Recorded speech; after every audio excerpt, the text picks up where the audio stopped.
everyone, and welcome to the launch of our podcast series, MintCast. I'm Mnar Muhawesh, Editor-in-Chief of MintPress News, and I will be your host.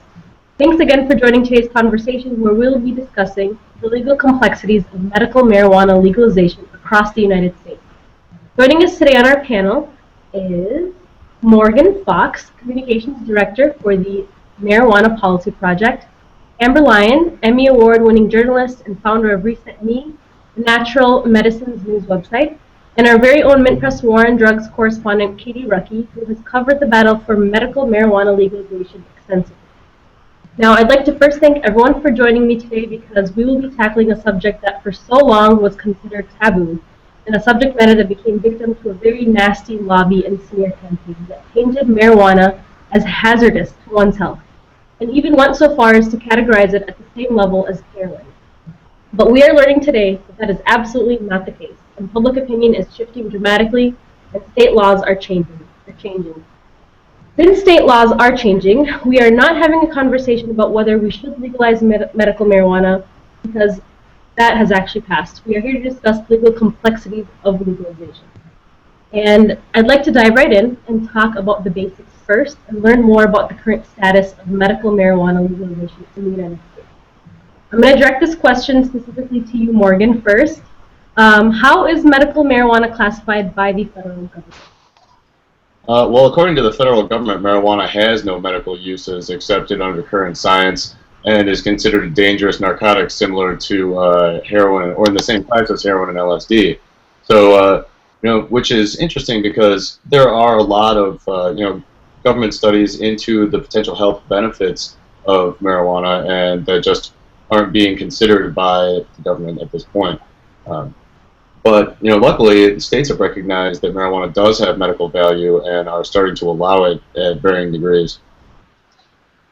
And can you talk a little bit about Katie Rucke? Can you kind of talk about the Schedule 1 status of medical marijuana and how it's being, like Morgan was saying, in terms of categorizing at the same level as heroin and PCP? Yeah, so when you have a Schedule 1 drug, which marijuana is, the kind of what Morgan was saying, the federal government doesn't recognize medicinal use of the drug at all, which is kind of why the federal government blocks any sort of research on the drug. They just don't think it's necessary. There's nothing there. And then in addition to not having any sort of medicinal value, another characteristic of a Schedule 1 drug is that the government's thinking or thought is that marijuana is highly addictive, and then there's a high rate of abuse for that drug. Okay. So it looks like Kris Hermes has joined us. Are you there? I am. Can you hear me? Yes, I can. Everybody can hear him? Yes. Okay, well, welcome. And I'm just grabbing this really quick.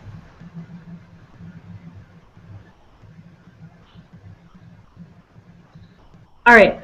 So Kris Hermes is joining us from Americans for Safe Access, and he's the communications director there. And I'm actually going to direct my next question to you, Kris.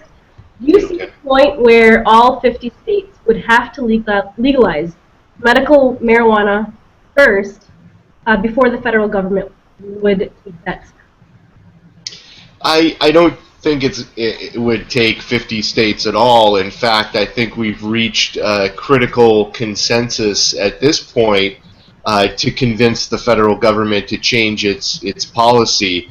But it's just really too difficult to tell when the sort of final domino will fall. I know that with regard to the SHIELD law and protecting the source of reporters, all 50 states have passed laws, and the federal government still refuses to change its policy on that issue. So we'll see. It's very interesting times, that's for sure. Well, and the waves are shifting, so that is definitely true. And Amber, do you know why marijuana was made illegal in the first place? I know that's a conversation that has been debated even within the marijuana community. Why do you think marijuana was made illegal in the first place? Well, I think there are many factors at play here. One of them potentially being the pharmaceuticals industry, because medicinal marijuana is so effective at placating many mental health disorders, whereas some people are using medicinal marijuana in place of prescription medications. It also can't be patented, so that takes away the amount of money that can be made from it. As well as under some theories, it involved a little bit of racism against Mexicans who, during the 1930s, some people were scared that this Mexican population was going to be taking their jobs, and so apparently one of their big habits was smoking marijuana, and so by some beliefs it was made illegal in order to further oppress that population. There's a lot of theories out there, but one thing that's true is that the Schedule 1 classification is ridiculous, saying that this substance can't even be used safely in a doctor or medical setting, which has been proven that it can. Also saying that it's addictive. There's been studies saying it's not. So it just to keep it classified as Schedule 1 just further makes the United States government's classification look ridiculous. Well, and that's kind of what I wanted to go into next, is really looking at the demonization of marijuana and its, and its benefits, and then the propaganda that has been placed against marijuana in terms of like reefer madness, those kinds of trends that have been placed. Can you talk a little bit about that, Amber? Excuse me? Can you talk a little bit about the propaganda that has taken place against marijuana to demonize it? And the reefer madness? Oh, for sure. I mean, I grew up in the middle of the country, so I was fed that propaganda during my entire childhood for the first 2 decades of my life. And the propaganda really made people who smoked marijuana seem to be losers, and that if you were to partake in smoking a joint, you'd end up stuck in your parents' basement playing video games for the rest of your life. The propaganda also made it appear that marijuana damages brain cells, and that pretty much it's going to ruin your life if you smoke a joint. But go ahead and drink as much alcohol as you want. And so unfortunately, I was highly misled as a child, as I'm sure many people participating in this conversation were as well. And it wasn't until a couple years ago that I actually really learned the truth about this substance and how miraculous it is at curing and really helping a lot of medical disorders. Morgan, can you tell me a little bit about who's behind this concerted effort to demonize marijuana? Are there actual corporations? Is it the alcohol industry? I mean, who is this? Well, in 2010 in California, we saw that the liquor lobby donated $10,000 against the measure, but since then we haven't really seen too much concerted effort on the part of alcohol companies. And while a lot of the currently most active prohibitionist groups used to get a lot of funding from pharmaceutical organizations, it's unclear now whether they still do. Most of the funding that we're seeing going against this is from law enforcement organizations. And I think that that's largely because they still buy into the reefer madness that we were talking about earlier, but also because they make incredible amounts of money off of marijuana enforcement through civil asset forfeiture. Okay, and I want to get back into propaganda in a little bit and who's kind of behind demonizing marijuana, but I really want to talk about the federal marijuana program, where the government uses taxpayer money to provide about 300 joints a month to 4 different individuals. Katie, can you tell me a little bit about how that program got started, and then can you talk about who these recipients are? Yeah, so the program was started in, I believe, 1978. There was a man named Robert Randall who was growing his own marijuana supply. He said that it was helping his glaucoma, and then he got raided, and he argued in federal court that his use of marijuana was helping stop the glaucoma from taking over his vision and basically making him go blind. And he won his case, and so the federal government kind of started this investigation, or this investigative new drug program, and they opened up this program to anyone really in the United States, although they actually only accepted about 15 people fully into the program before they shut the I think it was per the suggestion of the DEA. The program was shut down in 1992, but all 15 of these patients got to remain in the program until they died. And currently there's about 4 people left in the program, and they all have actually different medical conditions, but they all qualify. I think glaucoma is a big one, but I actually was lucky enough to talk to all 4 of the remaining people in the program last year, and one of the individuals in the program was telling me that when he was in the hospital, he was told by his doctor, you have about a week to 10 days left. I would really get your papers in order. And one of his nurses heard that, and she said, I know someone who could get you a joint if you want to try it. And he said he was willing to try anything. And instead of, being carried out of the hospital 10 days later, he actually walked out of the hospital about 2 weeks later, and he's still alive. Wow. That's amazing. And I'm so happy that you got to talk to them and actually hear their stories, to share them with us. It is really amazing, and I think what's interesting too about the program is I've heard from all 4 of them how horrible the quality of the marijuana is that they get. So while they're getting about 300 joints, they were telling me that a lot of the joints are filled with seeds and stems, which is not part of the plant that you should be smoking. And then I was talking to Alan St. Pierre at Normal, and he was talking to me about how the marijuana supply that the federal government grows, which is actually how these patients get their joints, is freeze-dried. So imagine how, I guess, much more healing could occur if the quality of this medicine that these people was much improved. Okay, so considering that the federal government has their own program to provide these recipients with these joints, Kris, could you tell me, did the federal government actually study these people? Did they study each person first and determine that medical marijuana doesn't have medicinal value, considering the state, the classification of the federal government on marijuana? Well, unfortunately, we're getting played here. The federal government both obstructs research and also the studies that do get through the Byzantine process that we've constructed for research approval of cannabis in the U.S. Those that do get through, most of those studies are skewed towards the supposed negative effects of cannabis and not the therapeutic effects. So the resulting dynamic, if you will, in the U.S. is that we have suppressed meaningful research, and in the meantime, countries around the world have far surpassed our efforts at finding out really more about the therapeutic aspects of this plant.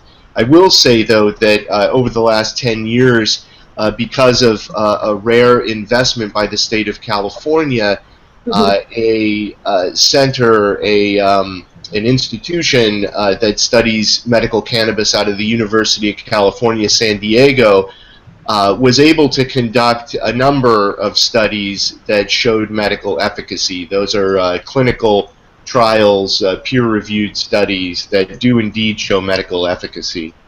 Okay. So Amber, and I want to know what you think about this. Is the federal government being hypocritical then, considering they have this program available? I think that all of the drug policy has been really hypocritical, and it hasn't been based on science. And I think if the government wants to be taken seriously, especially now that the majority of the population is waking up to the benefits of medicinal marijuana, that they need to really reevaluate their policies, not only with studies, but also with the classification of marijuana in general. Okay. Can I just add something too? Yeah. Go ahead. So I should have said this before, but with the, I guess, federal government's hypocritical stance on medical marijuana, so not only is the government supplying at least 300 joints a month to these people, some of them get 360 joints. There's about 2,000 people being arrested per day across the country with minor marijuana possession charges.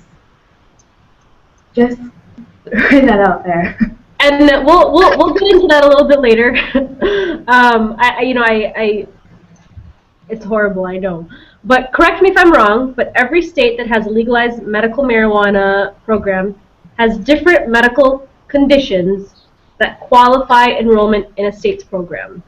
Is that correct, Morgan? Yes, that's correct.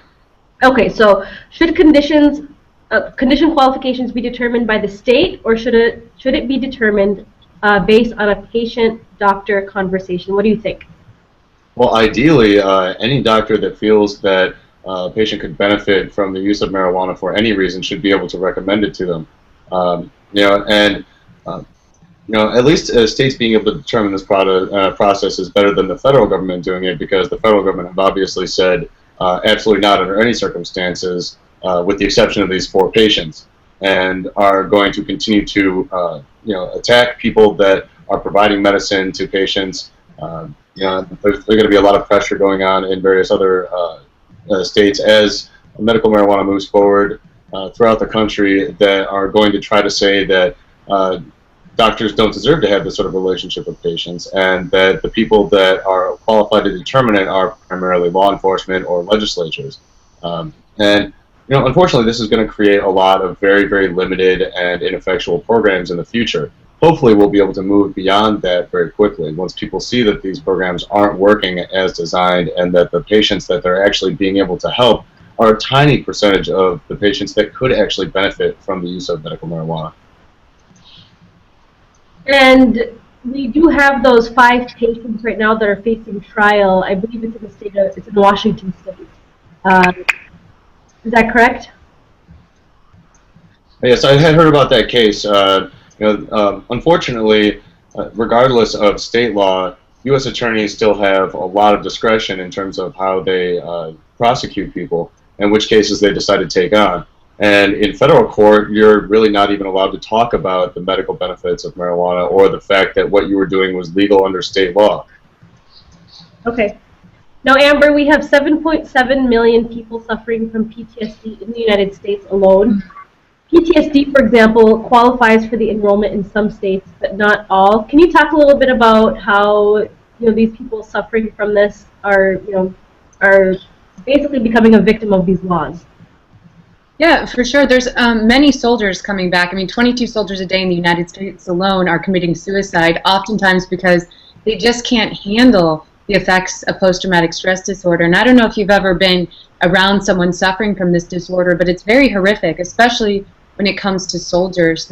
It's nearly impossible for them to pay attention. Their minds are always hyper-aroused. They're always in fight or flight mode, and they can never relax. They get a constant adrenaline rush and a constant flood of cortisol, things that are not very healthy for the nervous system, for the heart.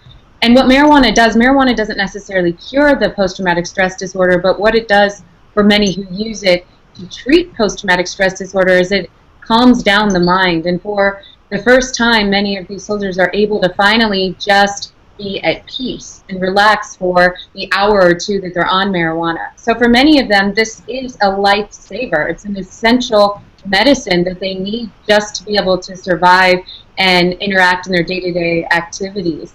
And so it's very hypocritical, and not only that, it's a human rights issue that they're not allowing these soldiers to access these medicines. They're not classifying it as something that marijuana can treat in certain states.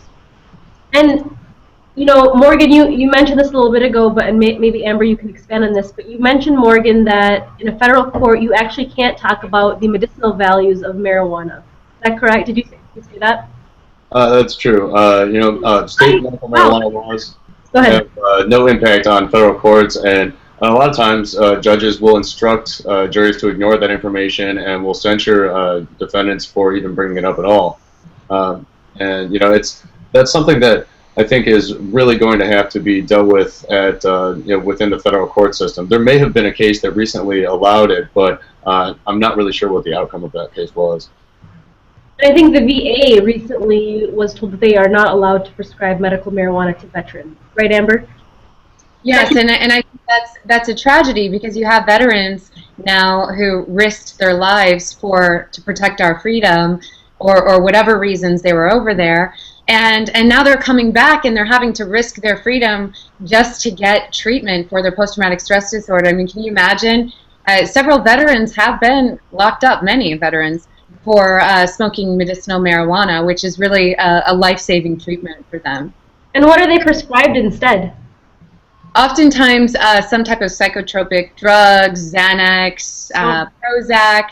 And I spoke with one soldier who was given these medications, not to discount the efficacy of mental health drugs. There are many people that use them that say that they are lifesavers, especially when they're about to have a panic attack, they'll take a Xanax.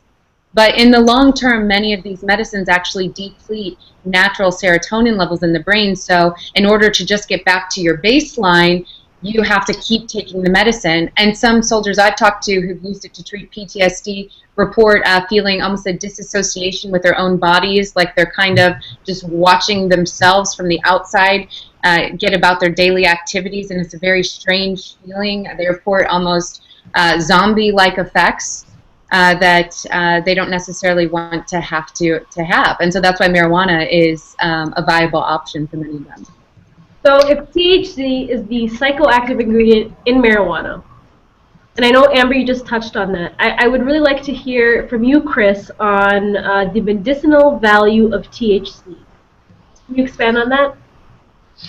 Well, THC by itself has been known to have medical value, medical efficacy, but in its form as prescribed as Marinol, which is a pure form of synthetic THC, actually recently started being naturally derived, but is pure THC.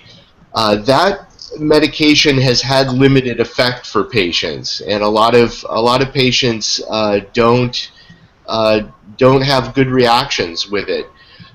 So what is important to consider is that it's not one singular cannabinoid like THC that can have a good therapeutic effect for patients. It's a synergistic response between dozens of cannabinoids in the plant that really make a difference for patients. And I can add that in the advent of the CNN documentary with Dr. Sanjay Gupta, where he raises this issue that CBD is a cannabinoid that is effective at treating patients with seizure disorders, there has been a huge trend now to focus on CBD-only legislation in some states, which really misses the mark, because I think one of the lessons that we're learning here, and clearly there hasn't been enough research on this and there needs to be more, but CBD alone is not necessarily a helpful therapeutic. It should function in synergy with other cannabinoids in the plant. Go ahead.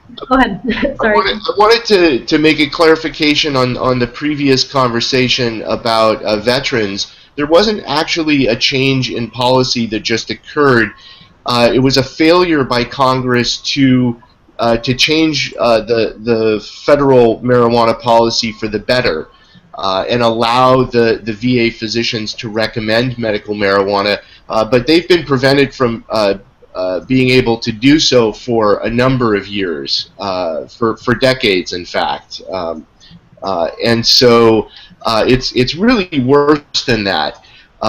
VA physicians have the discretion to limit what types of medications they can provide to their patient or prescribe to their patient if they know that they are medical cannabis users. So, for example, if a veteran really relies on medical marijuana as an adjunct to the pain medication they're taking, and their physician is morally against medical marijuana, that physician can completely deny those pain meds to the veteran. That's a travesty, but that is going on in this country with hundreds, if not thousands, of veterans. Okay, and actually, I really want to talk about this CBD only legislation that's happening right now that the Mommy Lobby has pushed. You know, Katie, could you tell me a little bit about which states are doing that? And I think in Minnesota, in the state that I'm in right now, that was an issue recently. So Yeah, so the mommy lobby, and we were just talking too about Sanjay Gupta and his documentary. The push for helping little kids, so pediatric use of medical marijuana, has really encouraged a lot of people who were opposed to medical marijuana legalization to kind of take a step back and reconsider who could benefit from this drug. And I don't know how many states now have considered CBD-only legislation, but you're right, Minnesota did consider that for a while, and it has since kind of gone away. But I believe Utah passed a piece of legislation a couple months ago. It's going to go into effect in July, and it's a 2-year trial program where the only form of medical marijuana that would be available would be CBD oil.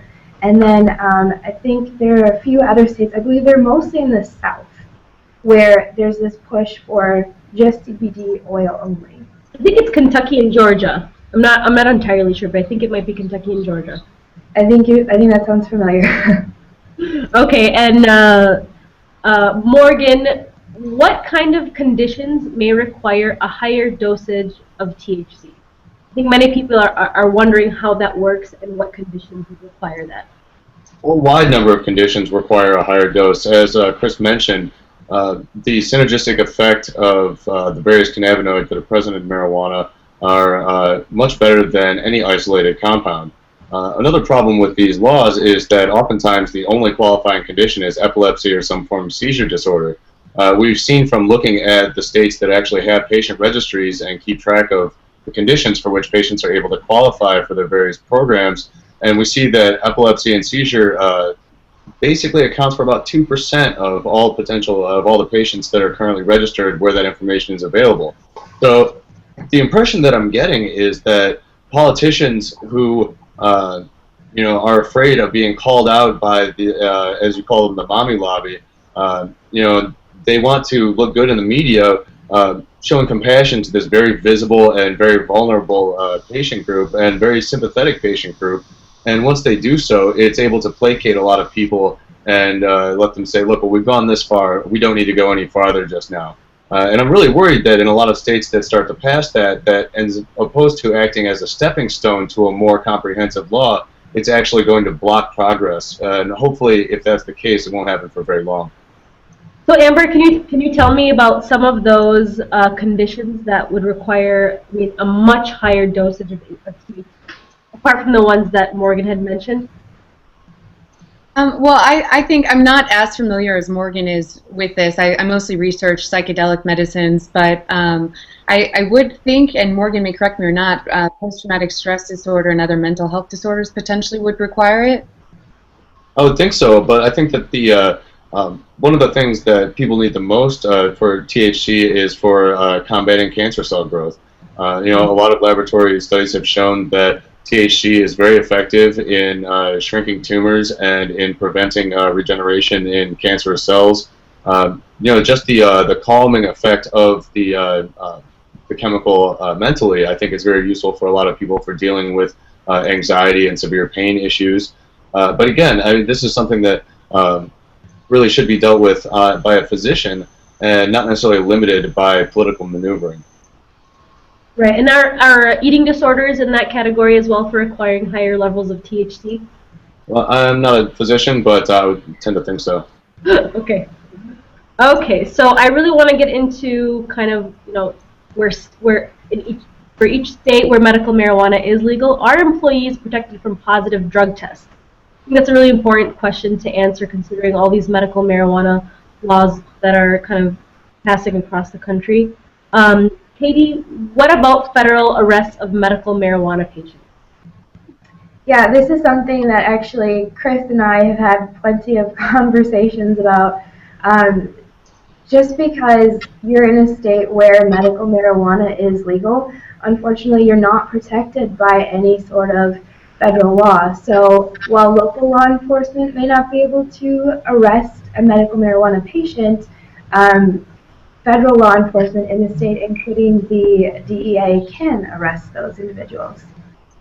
And I think actually Kris could probably expand on that a little bit. Could you tell us, Kris, about when someone's trying to apply for a job and they have to take a drug test, and in the state where medical marijuana is legal, I mean, how does that work? So I think Katie was referring to something else, which has to do with federal enforcement, and certainly there are issues around the federal government, the Justice Department, continuing to spend funds on enforcement. Just to say this really quickly, there are 5 defendants being prosecuted in Eastern Washington right now, and one of those defendants, Larry Harvey, who's 70 years old, is in Washington, D.C. to lobby Congress to change this hypocritical policy at the federal level. But regarding states and how they address discrimination against medical marijuana patients, it's really across the board. It does depend on what state you're talking about. There's an unfortunate trend on the western side of the country in California, Oregon, and Washington. All of those state Supreme Courts have weighed in and said that employers have the right to discriminate against patients simply based on their status as a medical marijuana patient, which really means that hundreds of thousands of people are criminalized and denied the ability to be productive citizens, not only at the workplace but also discriminated against in public housing, in child care, and even in organ transplants. So some states, fortunately, are realizing that it's important to have these laws better protect patients from discrimination, and some of them have included explicit protections from discrimination at the workplace, in housing, and in child care. But it's unfortunately rare among the 21 states that have passed laws. We've even had cases where employees at Walmarts have been fired because of their medical marijuana cards. Is that correct? Yeah. Yes, it is, and a case was lost in trying to rectify that situation. So the courts are not patients' friends in terms of turning back these discriminatory policies. So considering what you just said, and anybody can really answer this question, how much clout do medical marijuana cards have in employment cases? Well, it has nothing to do with the ID card. It has to do with whether the state has established explicit protections in its law, and some states have and some states haven't. States like the western states I mentioned have implicit protections, but those clearly were not enough for the courts to say that discrimination was prohibited. But states, ironically, like Arizona, have explicit civil protections for patients. So it's really hit and miss. It's a patchwork system. It is not equitable everywhere in the country, and that's another huge reason why we need to establish a comprehensive federal public health policy. Right now, to add to that, sorry, Mnar. In Colorado, actually, there was a man who I think suffered injuries from some sort of accident, and he's actually a quadriplegic right now. And he was working for a Dish network in Colorado, and he, I forgot exactly what happened, but he tested positive for marijuana use on the job, and he showed them his ID, his patient card, and they said, we don't count that. And part of the reason some employers don't count that is because they're afraid of losing federal funding, kind of related to why a lot of banks are afraid to get involved with working with anyone who touches marijuana money. So his case has actually been taken up in, the Supreme Court is actually going to hear his case this summer.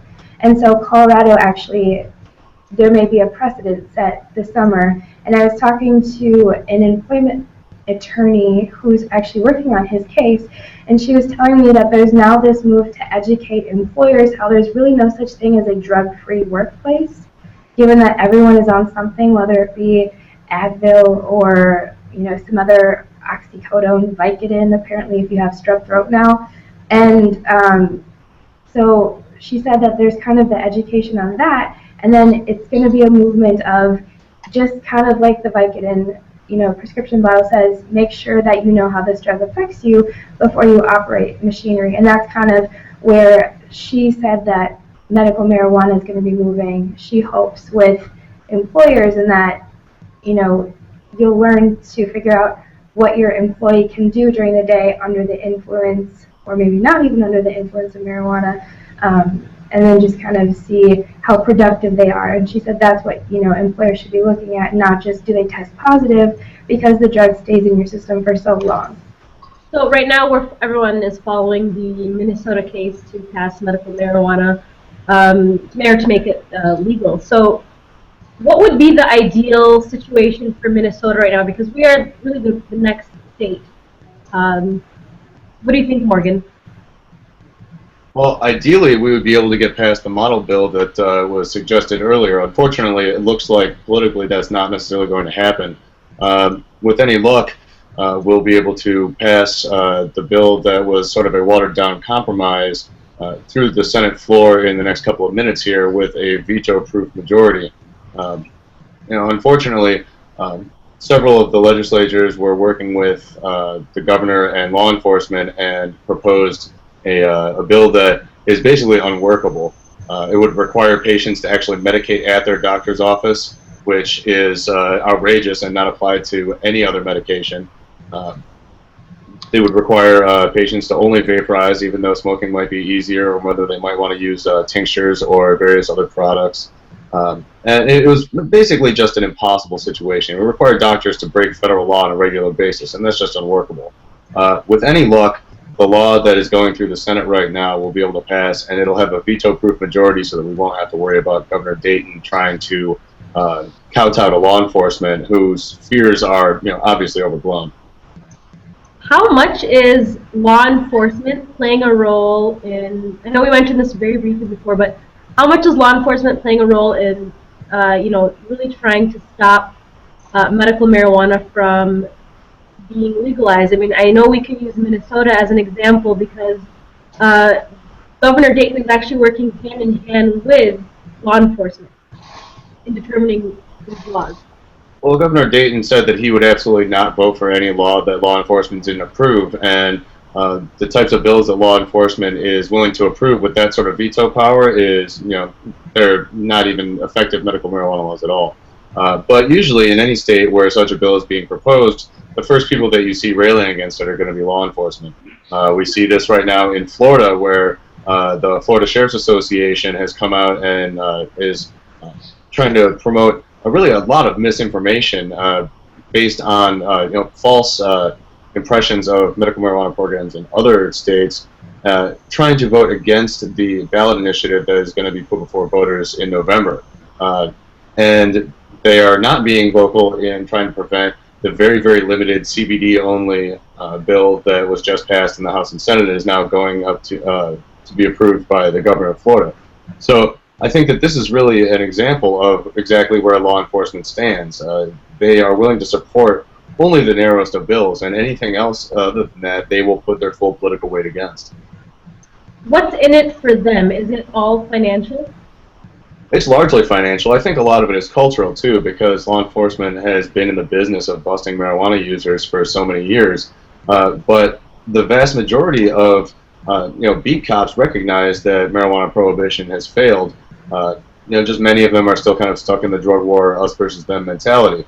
But when you get to the higher levels, the people like the chiefs and the heads of law enforcement associations, the heads of police unions, there you start to see the concern being much more about money, although it's very rare to actually have that be publicly admitted. But law enforcement makes hundreds of millions of dollars a year nationwide off of civil asset forfeiture by taking the property of convicted and suspected, sometimes innocent people being arrested for marijuana charges. They also are able to get significant money from the federal government based entirely on the amount and number of marijuana busts that they make.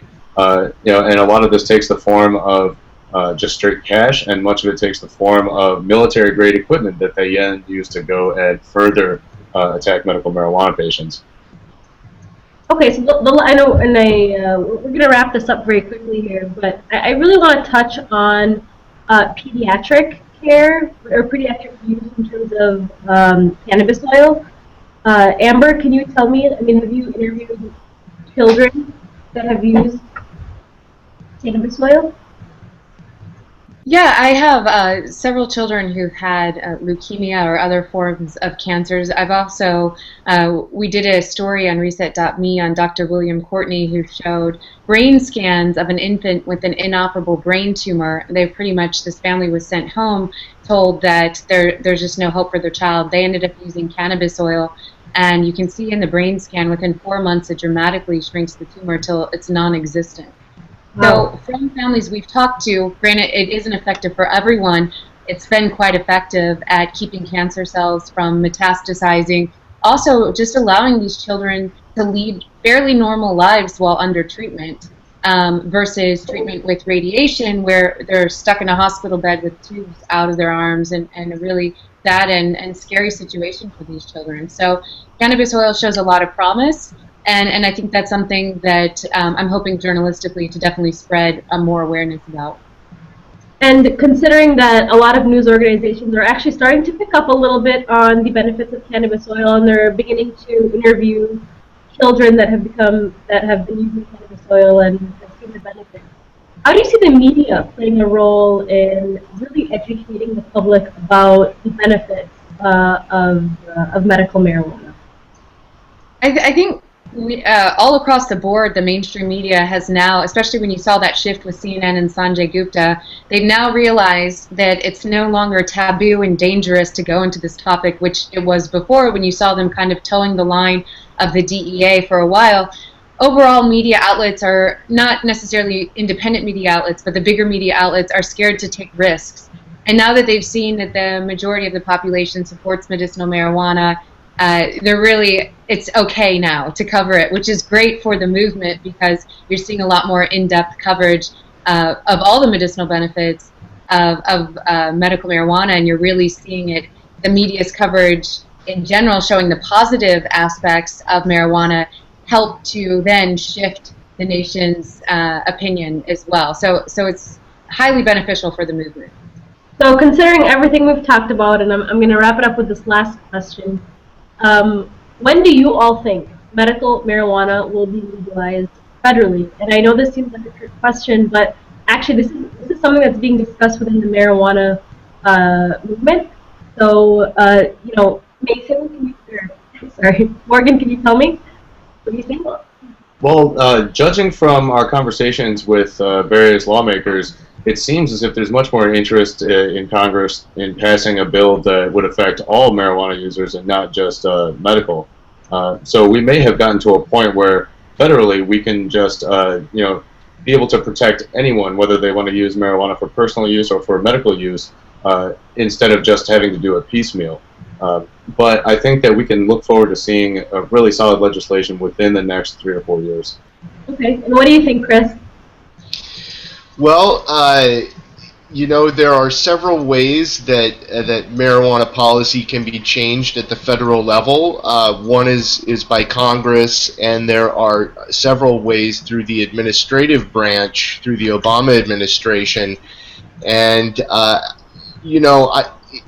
it's baffling that there is now more than 80% support across the country for this. So the popular will is there. The science is clear, and yet we still have policymakers that are out of step with the science and the popular will, and I think that it's worse in Congress, it appears, than it is in the Obama administration. That said, we just had an historic vote recently with more members of Congress voting for the VA policy reform than ever before. So possibly that's changing. Do we have the political will to pass something with a Republican majority House? I don't know, but we're sure as heck going to push as hard as we can to make that happen. In the event it doesn't, We're going to put pressure on the Attorney General's office and the Health and Human Services Department to make sure that a federal policy is reality sooner rather than later. Whether or not it's 2 to 3 years or before even Obama leaves office is difficult to tell, but we're going to make sure we apply as much pressure as possible. Okay, and Katie, do you think that some of these younger members of Congress that are, emerging, do you think that they are actually supporting medical marijuana legislation, more than the previous Congress? Yeah, I think so. And watching, testimony on Capitol Hill, and then even talking to people in Minnesota, it seems that a lot of people are starting to get more involved in politics to try to change this issue.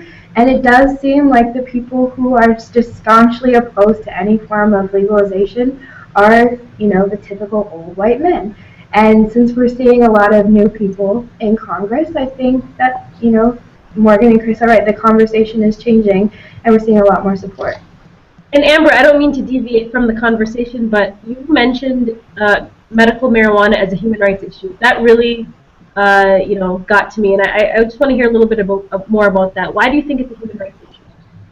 Well, I think it's an issue of people being given access to medicines that are potentially life-saving, including medicinal marijuana, or something I investigate more closely, which is psychedelic medicines. And these medicines can literally transform their lives and take them from being unproductive citizens of society who can barely get out of their beds to actually being able to function and lead a happy life. So this becomes a human rights issue. It's people have the right to life, liberty, the pursuit of happiness, and we're denying them medicines that have been proven to cure some of these medical disorders that they're facing. So I look at this through the human rights scope. The drug war has been detrimental to human rights, and I think it's time we start reevaluating all laws towards most drugs that have been scheduled, including marijuana and also psychedelics, which I investigate. So do you think the United States is ahead or behind in the legalization of medical marijuana compared to other countries around the world? Well, obviously it's not ahead of Uruguay, but it is, I think we are more advanced in our legislation towards medicinal marijuana, especially compared to countries like Australia and other countries that aren't even really accepting this yet.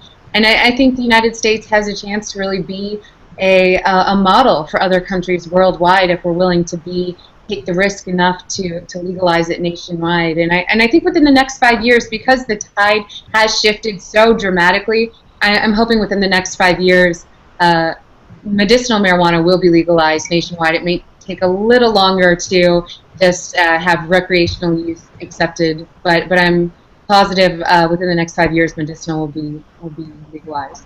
Well, thank you, and thank you all for your time and insight and joining this conversation today. This has been extremely enlightening, especially for me. This subject, like we said, was extremely taboo, but the information is getting out there about medical marijuana. You can find this podcast through our MintPress iTunes channel and on our website, but the conversation is far from over, as we'd like to hear more from our readers and listeners on the subject of medical marijuana legalization. So tweet at us using #MintCast and tell us what you think. You can also post on our Facebook page and our comment section for a pinned post featuring this podcast. Thank you so much for listening.